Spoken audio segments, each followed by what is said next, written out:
A call to unity and progress of the Federal Republic of Nigeria. As a testament to our enduring democracy and the collective aspirations of our great nation, we gather in this venerable chamber where the echoes of democracy resonate with the hopes and dreams of our people. Together, we stand on the cusp of transformation, eager to turn these hopes and dreams into a living reality for the good people of this nation.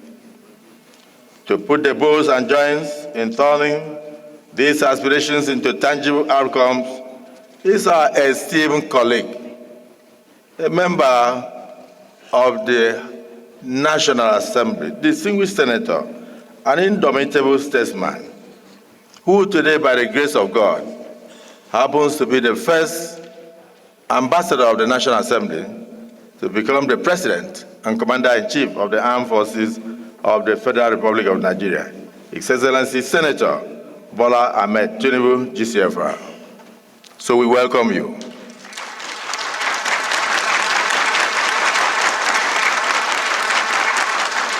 This great state, who is fast becoming a national treasure, is about to present to us the 2025 appropriation bills, a solemn declaration of our shared commitment to rise, to strive, and overcome the challenges that confront this nation. The challenges he met when he assumed duties in 2023, very daunting, and he has done his best, and today he's bringing a blueprint to ensure the stability of this country, economically and otherwise, and to bequeath a better future to generations unborn. Mr. President, on behalf of my colleagues in both chambers, I extend a heartfelt welcome to you. We also recognize the presence of our esteemed Vice President, Senator Kashim Shettima, GCUN, our Secretary to Government, George Akume, the Minister of Finance and Coordinating Minister of the Economy, Mr. Adebayo Olawale Edu, the Honorable Minister of Budget and Economic Planning, distinguished Senator Abubakar Atiku Bagudu, the Honorable Minister of the Federal Capital Territory, His Excellency Chief Nyesom Wike, CON, Mr. Project, the Chief of Staff to the President, as earlier stated, and all members of your delegation from the Federal Executive Council, along with your entire entourage. Your Excellency, your leadership shines like a beacon of hope, illuminating our path forward in these challenging times. As you profoundly stated, and I want to quote, "A nation is built not merely by the bricks and mortar of its structures, but by the resilience and determination of its people," unquote. This truth resonates deeply, reminding us that it is the spirit of our citizens that defines our nation, and not just the infrastructure and edifices that we construct on a daily basis. Under your administration, we have witnessed remarkable strides in economic reforms, aimed at enhancing our nation's stability and growth. The courageous decisions you've had to take, removal of fuel subsidies, though challenging, showcases your unwavering commitment to redirecting resources to critical sectors such as education and health. Your collaboration with the Central Bank has culminated in an environment ripe for investment, and your focus on infrastructural development reflects a visionary commitment to improving the connectivity that fuels any nation's economy. Furthermore, your initiatives to strengthen our security framework stand as a testament to resolving and tackling the pressing challenges of our times. We commend your tireless efforts, along with those of our brave men and women in uniform, for liberating our lands from the grip of terror. I dare say that today, no community in Nigeria is under the flag of Boko Haram, a monumental achievement that we must celebrate with you. The reduction in kidnapping incidents and the neutralization of over thousands of terrorists and insurgents remain another major testament to your patriotic zeal, your strength, and your determination to change the future of this country. Your dedication to fostering international relations paves the way for fruitful partnerships that will propel our nation forward. We are witnessing a resurgence in foreign direct investment, made possible by your visionary directives that ease the visa processes for Nigerians traveling to other countries. We are now beginning to have respect internationally. And at the same time, we welcome investors and tourists alike to our country. Your innovative approach in our different embassies and the Ministry of Foreign Affairs have opened new doors for Nigerians and its people. Today, Nigerians can get visa on arrival in many countries in the world. And for these diplomatic shuttles that have shown results, we thank you. The introduction of social welfare programs embodies your unwavering belief in uplifting the living standards of the ordinary citizens of this country. You remind us, sir, that our nation is not merely constructed on bricks and mortar, as you always say, but the resilience and determination of our people. Nigerians are taking notice of all your remarkable achievements, sir. You may not know this because the villa is very lonely. You have doubled and aggregated government revenues to over 18.3 trillion, reduced debt servicing expenditures from 97% of our income, which we use for debt servicing. Today we have reduced it to 68%. 68%. You have fulfilled $7.5 billion in foreign exchange obligations. $7.5 billion in foreign exchange obligations.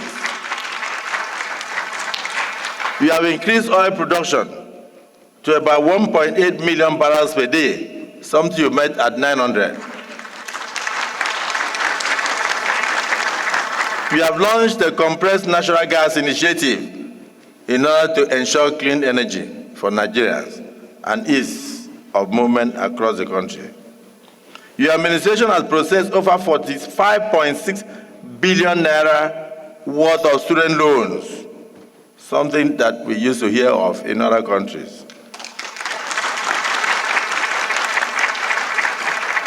In a very short time, you signed the National Minimum Wage Law, you signed the National Minimum Wage Bill into an act, and raised the national minimum wage of our dear country from a paltry, was it, Mr. Speaker, 21% to about 70,000 naira a month. And I want to thank our governors who followed suit and raised the bar, some 85,000, some 95,000, and still going, which shows the care that you have given direction that we should give to the vulnerable and the less privileged in our society.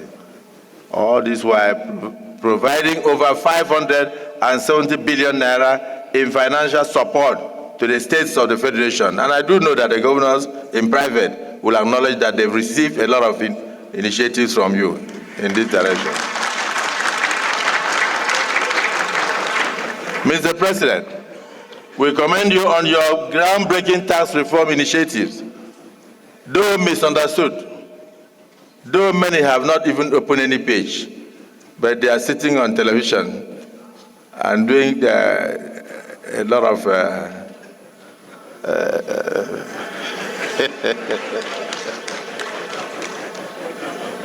just to assure you, sir, that the 4 tax reform bills, the Joint Revenue Board of Nigeria, Example Bill 2024, Nigeria Revenue Service, in fact, as I'm mentioning the bills now, many of them will be shocked because they never even knew. The Joint Revenue Board of Nigeria Establishment Bill, Nigeria Revenue Service Establishment Bill, Nigeria Tax Administration Bill, Nigeria Tax Bill represent a monumental shift in our fiscal landscape. It is disheartening that those who have not yet taken time to understand the initiative, the focus, are the ones shouting the loudest as critics. But we will make sure that we listen to Nigerians and dot the I's and cross the T's to the satisfaction of all Nigerians and for the benefit of this country. We will not kill any reform that you bring forward that will change the future of this country.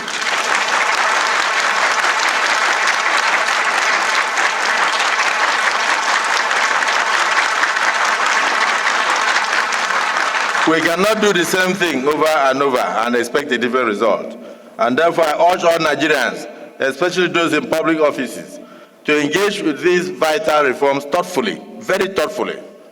This initiative marks the first comprehensive tax reform Nigeria has had since independence, a very transformative opportunity for rejuvenating and small and medium enterprises and enhancing the livelihood of ordinary Nigerians. These reforms will not only improve Nigeria's revenue profile, but also create a more conducive and internationally competitive business environment, transforming our tax system to such that over 100 million Nigerians will be exempted from tax if they do not earn in business above 50 naira or 50 million naira in a year.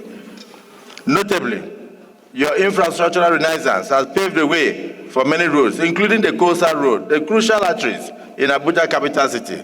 Imagine Abuja now, looking almost like London and other parts of our country. These developments are not merely about concrete. These developments are not merely about concrete and asphalt. They represent the livelihood of our economy, connecting our people and fostering growth. This is why the relationship between the executive arm of government and the legislative arm of government is built on trust, faith, and unwavering patriotism. You have demonstrated through your actions, words, and demeanor that you are deserving of our trust and our public trust. Together, we shall continue on the path of nationalism and service to our country, ever mindful of our duty to the good people of this country. Your Excellency, we have noted the 2024 budget performance of about 50% for capital expenditure and about 48% for recurring expenses.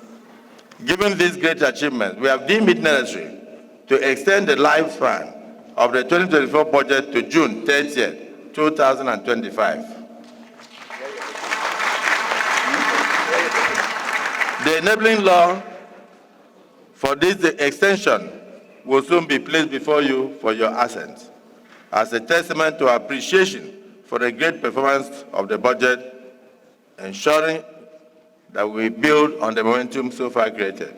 Finally, sir, we commend your steadfast commitment to our collective and collaborative cooperation with the National Assembly to achieving your grand vision for Nigeria.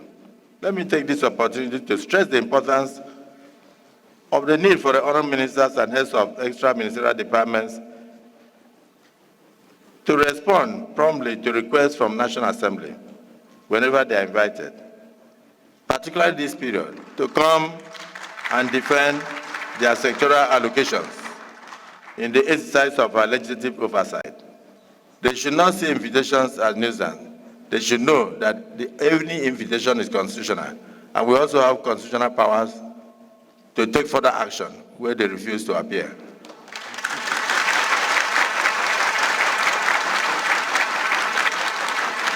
So, Mr. President, I wish to caution some of the ministers who are intransigent and who do not give respect to this hallowed chamber, the only place that shows democracy in the world.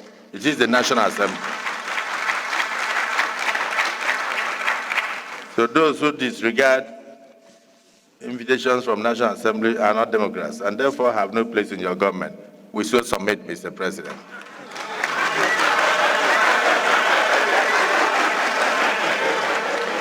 In spite of all our achievements, Mr. President, and my great compatriots, we must say it is not yet Uhuru. We are light years away from where we ought to be. Some rivers remain to be crossed. The pains Nigerians feel now are merely the pains of hardship occasioned by reforms, but let's look at those pains as pains of childbirth. The season of childbirth, immediately a child is born, Rejoicing starts with the first smile of the child. I ask for your patience. I urge Nigerians to be patient, to cooperate with you, maintain faith in your vision, which will be for the betterment of this country. Mr. President, you cannot be everywhere. We are your eyes. 469 constituencies. We, the distinguished senators, honorable members of the House of Representatives, are your eyes in our constituencies and every corner of this nation. When our constituents struggle to afford rice, and they cannot, they come to us. When their shoes pinch as a result of wear and tear, and they cannot replace, they come to us. When the economic alarm sounds, they turn to us for succor. Therefore, we are committed to ensuring that we help you at the grassroots level.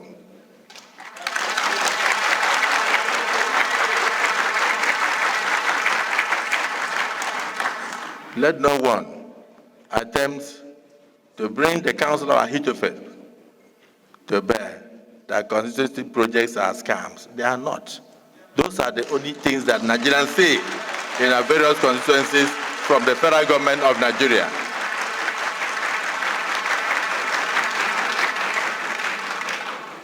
I want to take a moment to appreciate the tireless efforts of the National Assembly members, both the senators and House of Representatives, who struggle on a daily basis to use their personal finances in order to help Mr. President when he's not available.